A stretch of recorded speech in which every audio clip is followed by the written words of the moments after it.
반갑습니다. 주식탐구생활 전지인입니다. 이 영상을 녹화하는 날짜는 2023년 8월 5일 토요일자고요. 이번 시간에는 네이버가 사상 최대 분기 실적을 발표했는데요. 주가가 추가 상승 기회를 얻을 수 있는지 생각해보는 시간을 갖도록 하겠습니다. 먼저 시황을 좀 살펴보면 금주의 가장 큰 이슈였었죠. 피치사가 미국의 신용등급을 AAA에서 AA로 전격 강등했습니다. 부채 한도의 대치가 반복된다, 이런 코멘트를 남겼는데요. 지금 당장의 변동성도 문제지만 이런 것들이 수습이 된다고 해도 시간이 갈수록 금리의 영향에 따라서 상당히 큰 변동성을 보일 수 있기 때문에 역시 금리에 대한 향방, 이것을 꾸준히 추적할 필요가 있습니다. 우리 시간으로 금요일 밤, 어제 저녁이었죠. 미국의 고용지표가 발표됐는데 비농업 부분에 고용 건수가 18만 7천 건이 나왔고요. 실업률은 3.5%가 찍혔습니다. 보시다시피 실업률은 계속해서 안정적인 흐름, 그리고 고용이 줄었기 때문에 평상시 같으면 좋지 않은데 연준은 지금 이걸 바라고 있기 때문에 시장에는 긍정적이라는 소리예요. 지난달에 수정치를 보게 되면 역시 20만 건 이하였기 때문에 두 달 연속 20만 건 이하여서 오히려 시장은 좋게 해석을 하는 분위기입니다. 그리고 노동 참여율 같은 경우 62.6% 찍으면서 꾸준히 떨어지진 않고 있어요. 그리고 주간 평균 임금 시간을 보면 34.3시간을 찍으면서 6월달보다는 감소했죠. 그러니까 평균 임금이 6월달에 1155.84달러에서 7월에는 1157.28달러로 증가했음에도 5월에서 6월 증가분보다는 훨씬 증가폭이 감소된 것을 볼 수 있습니다. 시간당 임금도 33.6불에서 33.74불로 증가를 했지만 증가폭이 크게 증가하지 않았죠.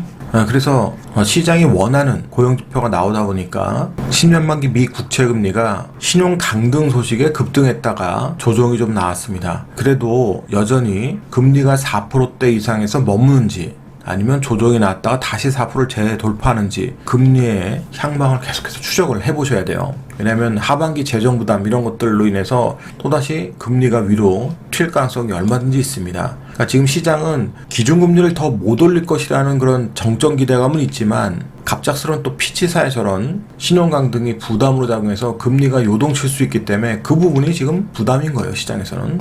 자, 그리고 사우디가 9월에도 감산을 유지한다, 이런 소식이 전해졌습니다. 그래서 WTI 가격이 다시 한번 추가 상승하면서 82달러대를 찍었어요. 그러니까 직전 고점 자리에 또 진입을 했고, 만약에 뭐 10월, 11월도 계속 그런다 그러면 이게 조정 나왔다가도 다시 올라가면서 작년 11월 고점인 90불대를 넘어가는 그런 모습이 나온다. 만약에요, 그런 모습이 나오면 인플레이션에 대한 또 부담이 생기는 거잖아요. 지금도 그런 부담이 있는 과정인데, 그래서 이런 것들도 시장 영향을 미칠 수 있다고 보셔야 됩니다.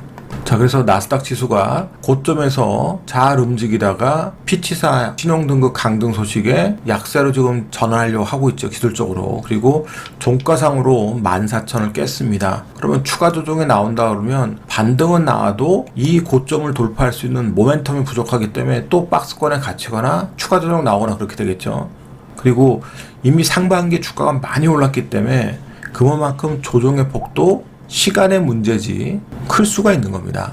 그런데 그런 것들이 다 기술적 조정 범위에서 움직인다고 봐야 돼요. 변동성이 워낙 커지는 시장이 될 수 있는 겁니다. 방향성보다는요, 그 부분을 감안하고 전략을 짜야 될 거고요.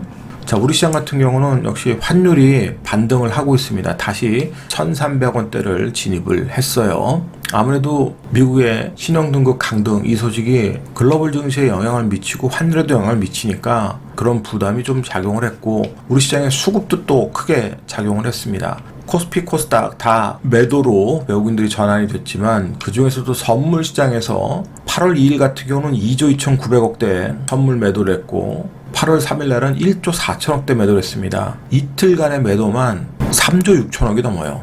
엄청나죠. 그래서 이런 부담이 환율과 연계가 좀 된 것으로 보여지고, 이런 수급 부담이 지수에도 영향을 미치는 거죠. 자, 코스피 지수가 2,600을 지금 깨려고 또 하고 있는데 아무래도 수급적 부담 때문에 깰 수 있습니다. 그러면 다시 이 저점을 확인하는 과정이 나올 거고, 한 방에 다 죽이는 게 아니라 또 반등했다 빠지고 하는 그런 모습들을 보여줄 수 있어요.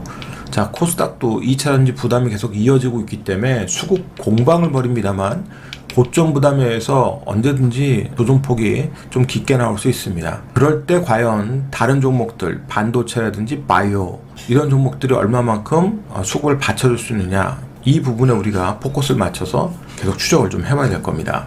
그리고 금주에 우리 증시에서는 초전자투 관련주들이 가장 큰 이슈였는데요.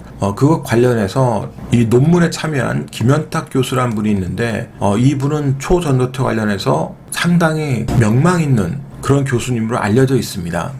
그런데 이분이 LK99가 초전조 말고는 설명이 안 된다라고 인터뷰를 했어요. 그래서 저 개인적인 생각입니다만 이분이 퀀텀 에너지로부터 데이터가 잘못된, 그러니까 조작된 데이터를 받아서 사기를 당하신 게 아니라면 분명히 초전도체에 관한 검증이 분명히 있었을 것이다, 이런 생각이 들고요. 지금 시장에서 생각하는 그런 3차원 초전도체하고는 거리가 있습니다. 인터뷰 내용을 여러분도 한번 찾아보세요. 1차원적인 초전도체라는 설명을 하시는 그런 영상이 있습니다. 인터뷰 영상이. 그래서 초전도체 관련해서는 변동성이 워낙 크기 때문에 그런 변동성 전략을 내가 구사할 수 있는 투자자들은 뭐 접근해도 무난하겠지만 그렇지 않은 사람들 조심하셔야 됩니다. 안 그러면 고점에서 사서 저점에서 손절하는 것을 계속 반복할 수 있는 종목이 될 거예요. 근데 한 번에 끝나지는 않을 것 같습니다. 여러분들이 궁금하시면 김현탁 교수님에 대해서 검색해보고 관련 내용들을 한번 찾아보세요.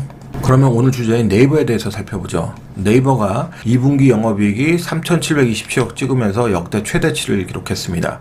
그런데 주가는 반토막 나 있죠. 지금 40만원대에서 20만원대니까 그만큼 수급하고 모멘텀 논리가 시장을 지배하는 겁니다. 자, 실적을 놓고 보면 클라우드 빼놓고는 전년 동기 대비 분기 대비 전부 다 성장을 했습니다. 좋다라는 거죠. 역시 검색 쪽, 서치 플랫폼 쪽은 성장하지 못하고 정체되어 있습니다. 그래도 관심을 갖고 보셔야 될 부분은 역시 커머스 쪽, 이쪽이 꾸준히 성장하잖아요. 그리고 핀테크 쪽도 성장폭이 크진 않지만 꾸준하게 성장을 하고 있습니다. 그리고 컨텐츠, 웹툰이 제일 대표적이겠죠. 자, 웹툰이 꾸준하게 성장하고 이제 글로벌적으로 관심을 많이 받고 있다는 거. 아쉬운 것은 클라우드 쪽인데요. 클라우드의 성장도 뭔가 꾸준함을 보여줬으면 좋겠는데 아직은 박스에 갇혀 있습니다. 그렇지만 8월 24일 날 차세대 초거대 AI라고 그러죠. 하이퍼클로버 X, 이게 공개 예정되어 있는데 앞으로 AI 분야가 웹툰이라든지 커머스 쪽하고 함께 네이버의 성장 동력으로 시장에서 평가해진다면 분명히 또 좋은 모습을 보이는 시기가 올 겁니다. 지금 당장은 아니더라도요. 그리고 기관 투자자 입장에서는 지금 2차전지들이 워낙 대장주로 움직이고 있지만 고점에 있고 밸류에이션 부담이 크기 때문에 쉽게 접근하지 못합니다. 그럴 때 주가가 반토막 나 있는 네이버 같은 종목을 꾸준히 관심을 갖고 볼 필요가 있는 거예요. 자, 최근에 바닥권에서 네이버를 움직였던 주체는 외국인과 기관인데 그 중에서도 기관이 계속해서 박스권 상단에서도 관여를 하고 있습니다. 실적 발표 나왔고 차익 실현이 나올 만한데 그럼에도 불구하고 오히려 계속 사고 있는 모습이에요. 그래서 기관 수급 보면서 매매할 자리를 찾고 대응 전략을 세워야 되겠죠. 그러면 차트를 통해서 주가의 위치와 전략을 생각해 보겠습니다. 자, 네이버가 바닥권에서 움직이다가 드디어 장기 이평선들이 수렴하는 과정에서 주가가 튀기 시작했습니다. 자, 이렇게 장대 양봉들이 등장했고 거래량도 일부 실리는 모습이죠. 자, 그리고 조정이 나왔는데 뭐 기술적으로 당연히 나올 수 있는 조정입니다. 이런 조정의 하단이 진입하거나 이걸 깨고 내려온다 그러면 좋죠. 분할로 매수할 수 있는 자리들이 다 존재하니까요.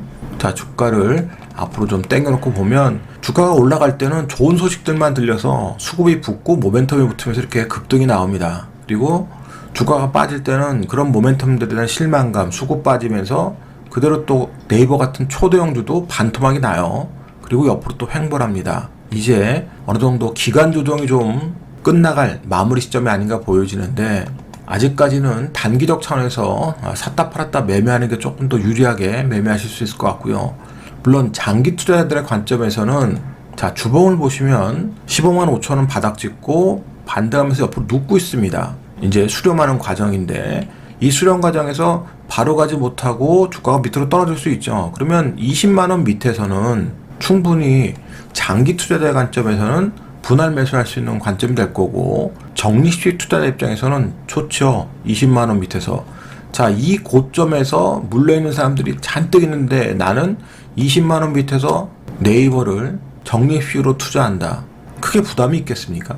네이버가 당장 망할 회사도 아니고 검색 시장만 갖고 있어서 다른 것들은 성장성이 전혀 없는 그런 회사가 아니잖아요. 조금 전에도 보셨듯이 검색 시장은 정체되어 있지만 다른 쪽 사업 분야에서 뭔가 성장성을 찾기 위해서 계속 노력하고 있고 수치로 보여주고 있는 회사입니다.